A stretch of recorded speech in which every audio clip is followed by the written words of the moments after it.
Donald Trump, America's 47th president.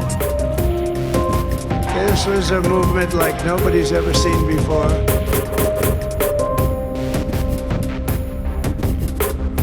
A fundamental principle of American democracy is that when we lose an election, we accept the results.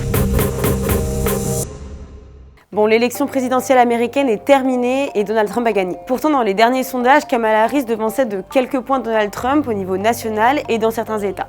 Et pourtant, Kamala Harris ambitionnait de devenir la première femme présidente des États-Unis et venger l'échec d'Hillary Clinton en 2016. Elle s'est finalement cognée au même plafond de verre. Pour rappel, c'est Joe Biden qui s'était initialement présenté comme le candidat démocrate à la présidentielle, mais après de nombreux incidents, trop de doutes s'étaient instaurés sur sa capacité à continuer à gouverner. Et beaucoup ont commencé à penser qu'il devenait sénile, qu'il était trop vieux quoi. Alors coup de théâtre, le 21 juillet 2024, il s'était retiré de la campagne présidentielle et avait intronisé Kamala Harris quelques jours plus tard. I'd like to thank our great Vice President Kamala Harris. She's experienced, she's tough, she's capable. She's been an incredible partner to me and a leader for our country. Kamala Harris était sa vice-présidente depuis 4 ans. Bon alors, deux choses. Ça ne laissait que 3 mois aux démocrates pour faire campagne avec leur nouvelle candidate. Mais ça prenait aussi complètement au dépourvu les républicains. Trump misait tout sur l'âge de son rival pour le battre et là, il devait trouver des arguments de fond. Bref, à ce moment-là, Kamala Harris avait 3 mois pour remporter le scrutin. Alors retour sur cette campagne qui n'a pas suffi pour que Kamala Harris remporte la Maison-Blanche. D'abord, la candidate démocrate a mené une campagne de terrain. Aux États-Unis, le mode de scrutin est bien différent par rapport à la France puisque les candidats sont élus au suffrage universel indirect. Et là, c'était très serré, chaque voix comptait et ça, Kamala Harris l'avait bien compris. L'équipe de la candidate a déployé des volontaires dans chaque comté pour être sûr que les électeurs démocrates se déplaceraient pour aller voter et qu'en plus, ils iraient convaincre leurs proches d'aller voter pour la candidate. On voit ces volontaires ici en Géorgie sur des photos comprises France Info. Bon, dans les faits, Kamala Harris avait plus de réservoirs de voix que Donald Trump. Mais le truc, c'est qu'il fallait impérativement que ces réservoirs de voix fonctionnent dans les 7 États clés, donc la Pennsylvanie, l'Arizona, le Nevada, la Géorgie, la Caroline du Nord, le Michigan et le Wisconsin. Et ça n'a pas été le cas, Trump a remporté la plupart de ces États. Elle s'est fixé un gros objectif, capter l'électorat de Trump.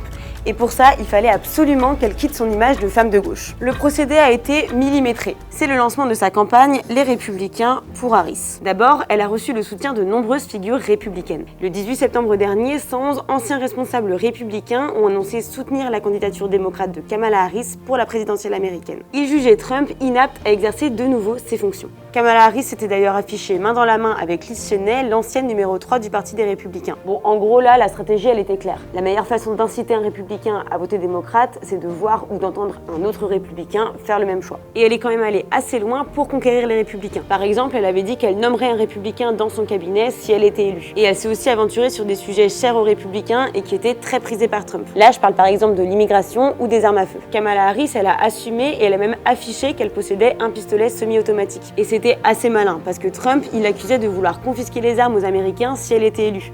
Et ça lui a permis de se défendre. Tim Walz and I are both gun owners. We're not taking anybody's guns away, so stop with the continuous lying about this stuff. Et autre chose, elle a aussi fait en sorte de pas trop s'étaler sur le sujet de l'environnement. Elle est restée hyper discrète sur le climat en partant d'un postulat assez simple. En gros, elle savait que son électorat sensible sur ce sujet était déjà acquis. Et le but de rester discrète sur tout ça, c'était de pas effrayer ceux qu'elle devait encore convaincre avec un profil trop écolo. Bon, ensuite, la candidate a tout fait pour présenter un idéal américain revisité. Pour ça, elle a choisi de mettre en avant sa famille recomposée, moderne et soudée. Bon, c'est pas nouveau, Obama et Clinton avaient fait la même chose à l'époque pour mettre en avant des modèles de vie plus progressifs. Et montrer sa famille, ça rend attachant, les gens s'identifient. Donc dès le début, un homme a été mis en avant, Douglas Emhoff, son mari. Alors il avait été hyper discret pendant les 4 ans de vice-présidence de sa femme, mais là, il a fait de nombreuses apparitions, interviews, levées de fonds pendant la très courte campagne de Kamala. Là, le but c'était de montrer un homme cool, décontracté et qui défend le droit des femmes. Il a rapidement posté une photo de famille au début de la campagne de sa femme et sa biographie sur X, elle est assez claire, père dévoué et fier mari de Kamala Harris. L'avocat de 59 ans a notamment brillé dans son passage dans un des talk-shows les plus populaires du pays. Bon, en gros, en quelques semaines, le premier second gentleman du pays s'est tellement starifié qu'il y a même eu des tasses et des t-shirts à son effigie. Et le procédé est le même avec le reste de la famille. Il y a par exemple la belle-fille, Ella, qui a 25 ans, qui incarne la jeunesse urbaine américaine, une jeunesse qui est très difficile à mobiliser dans les urnes. Bon, j'ai retrouvé son profil sur Insta et on voit tout de suite qu'elle maîtrise bien les codes des réseaux sociaux. En fait, c'est assez subtil comme procédé, mais ça permet à Kamala de cibler les jeunes sans avoir à se faire passer elle pour jeune. Et la jeune fille le dit elle-même. Kamala came into my life when I was 14. Famously a very easy time for a teenager. Like a lot of young people, I didn't always understand what I was feeling. But no matter what, Kamala was there for me. She was patient, caring, and always took me seriously. She's never stopped listening to me, and she's not going to stop listening to all of us. Le beau-fils Cole Emhoff, il est plus discret mais il participe aussi.